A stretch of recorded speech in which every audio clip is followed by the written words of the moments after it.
বাংলাদেশের শতাব্দী প্রাচীন টাঙ্গাইল শাড়ির বুনন শিল্প ইউনেস্কোর intangible cultural heritage of humanity তালিকায় জায়গা পেয়েছে।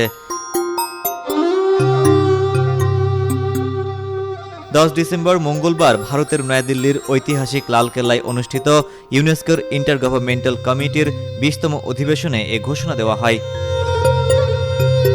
প্রজন্মান্তরে হস্তচালিত তাঁতে তৈরি টাঙ্গাইল শাড়ি শুধু কারুশিল্প নয়, এটি একটি সামাজিক সংস্কৃতির ঐতিহ্য। স্থানীয় কারিগরদের রং, নকশা, কৌশল ও নৈপুণ্যের সমন্বয়ে সৃষ্টি হয় এর অনন্য শিল্পরূপ।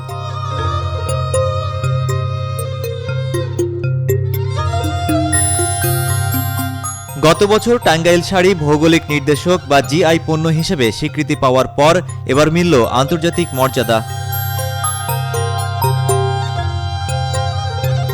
বর্তমানে 150টি দেশের 750টি উপাদান ইউনেস্কোর সাংস্কৃতিক ঐতিহ্যের তালিকায় রয়েছে। এবছর এই তালিকায় মোট 54টি আবেদন জমা পড়েছিল। ইউনেস্কোর মতে ইনট্যানজিবল কালচারাল হেরিটেজ বলতে বোঝায় একটি সমাজের বংশ পরম্পরায় বহমান জ্ঞান, প্রথা, দক্ষতা ও সাংস্কৃতিক অনুশীলন।